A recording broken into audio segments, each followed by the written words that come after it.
Hey everybody, it's Buki here. I'm late to the whole dream cheating controversy, so I probably can't lure you into this story with that. And I'm even more tardy to tell you about the Princess Diana thing.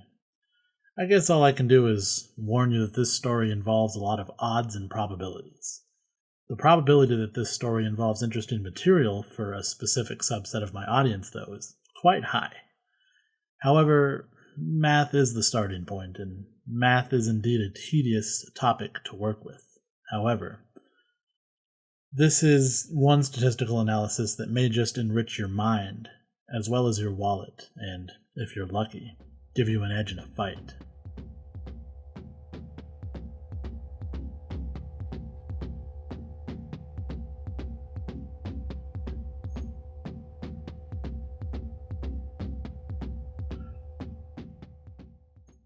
A trip to the Pennsylvania State Police Museum in Hershey, Pennsylvania wouldn't be complete without checking out the artifacts and photographs for a case known as the 666 Fix, or as it's more commonly called, the 1980 Pennsylvania lottery scandal.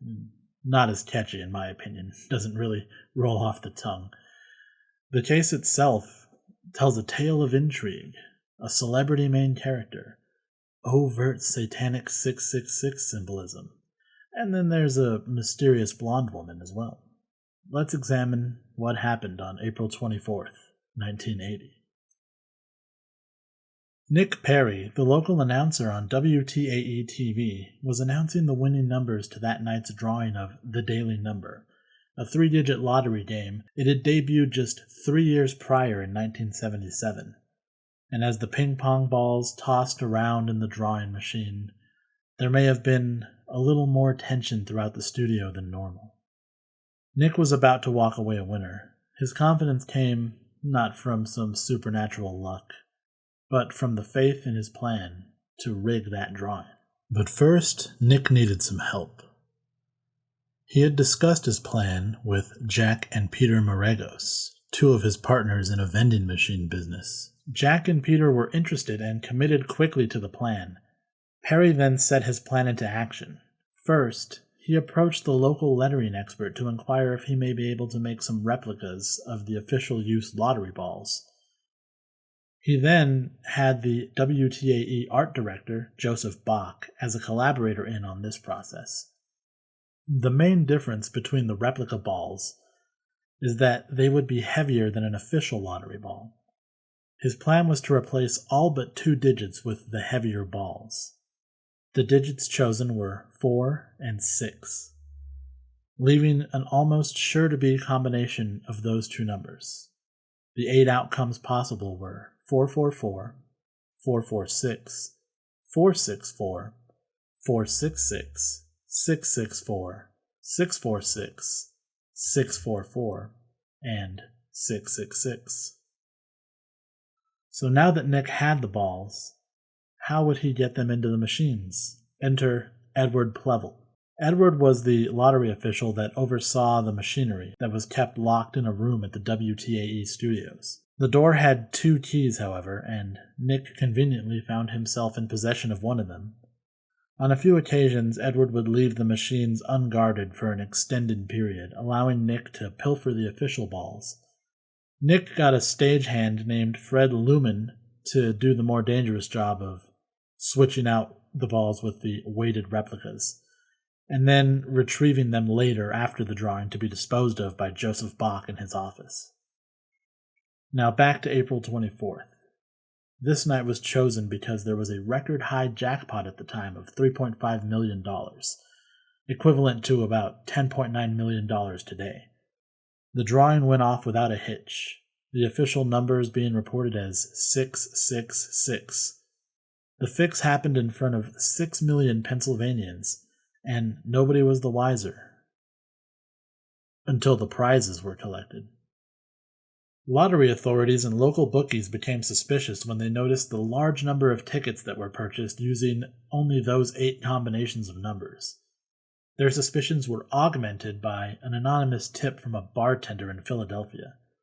The Maragos brothers and an unidentified blonde woman were spotted there using a large amount of cash to buy lottery tickets, The bartender also recalled that one of the brothers had used a payphone to make a call in which he spoke in a foreign language and held the receiver out as if to capture the sound of the machine printing the lottery tickets. Investigators pulled the phone records and found that there had been a call placed to WTAE Studios. Maragos admitted during the questioning that he had called Nick Perry. The Maragos brothers not only foiled Perry's plan by testifying against him, but they contributed to the downfall of the entire conspiracy by placing bets with local bookies holding illegal number games, and by telling family members which numbers to bet on. This was the first major lottery scandal of its kind in North America, and the fact that the perpetrators were caught shows that the sanctity of the national lottery is safe and sound. Right?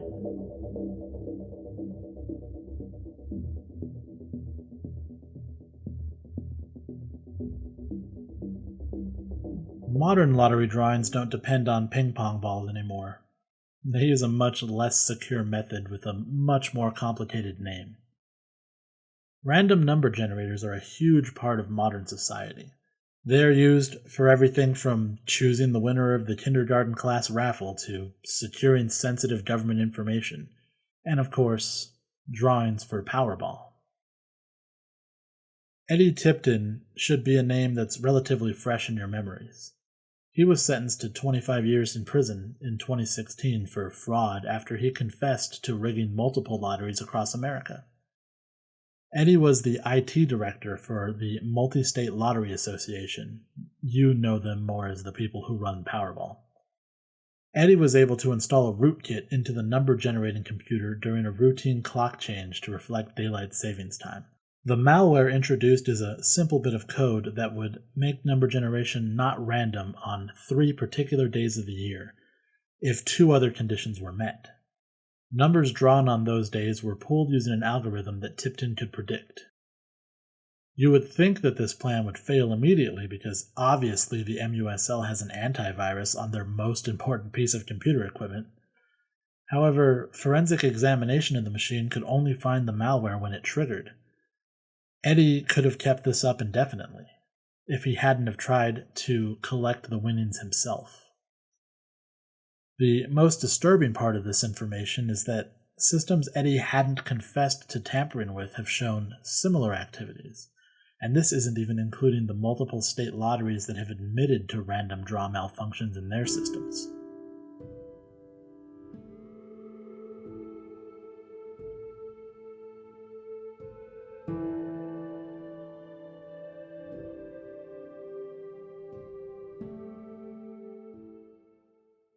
Now, cyber attacks are only going to become more sophisticated and less detectable as computer processing speed and power increases. Using pseudo and deterministic RNG to generate security encryption will soon be as secure as just posting your password in plain text on a YouTube video. The fact that we can say that there probably hasn't been a totally fair lottery drawing since 1979 is really telling on how even the most security-minded among us can be tripped up in this area. But all of the quantum-based RNG in the multiverse won't stop a criminal conspiracy. Starting in 2006, statistical analysis of lottery winners in Ontario, Canada from the period of 1999 to 2006 have been showing some dream-level luck. Ticket retailers and store clerks make up the most of the winners in that span of time. In fact, store clerks would win $50,000 or more at a rate beating the 1 in a trillion odds. That's according to a professor at the University of Toronto. They seem to have achieved this level of luck not through some demonic blood pact, but through theft and fraud. Customers that bring their tickets in to be checked would regularly be told that they won a significantly smaller prize, such as a free ticket, and the clerk would abscond with their winning ticket and cash it in. Now, you would think that eventually the Ontario Lottery and Gaming Corporation would catch on and punish these conspiratorial retailers. However, when it was brought to their attention, the Ontario Lottery and Gaming Corporation engaged in a lawsuit that eventually cost the taxpayers of Ontario $400,000. This legal battle was fought against a cancer patient. An expose about this was aired on the Fifth Estate, and when pressured, the OLG made a statement saying that the case was an isolated incident and that security is and always will be a top priority for them. Their security team should probably look at the stats on that one.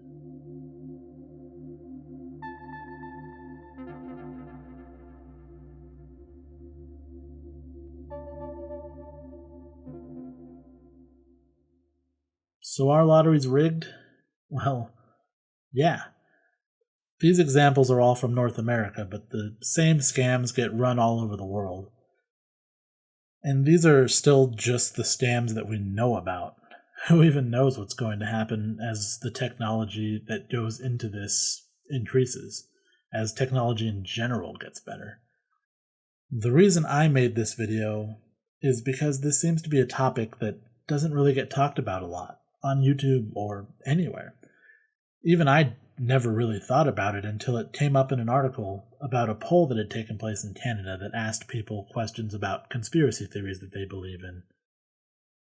The conspiracy theory about the lottery being rigged was actually fairly well believed. And from the examples that we showed from Ontario, it's pretty obvious why.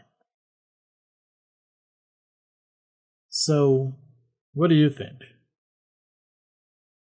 Should retailers be banned from participating in the lottery, like lottery employees are? How many rootkits do you think are installed in highly secure computer systems? Not just at lottery headquarters, but in general. It's probably a lot. Well, you can tell me about it in the comments, and anything else you want to talk about. This has been Buki. Bye.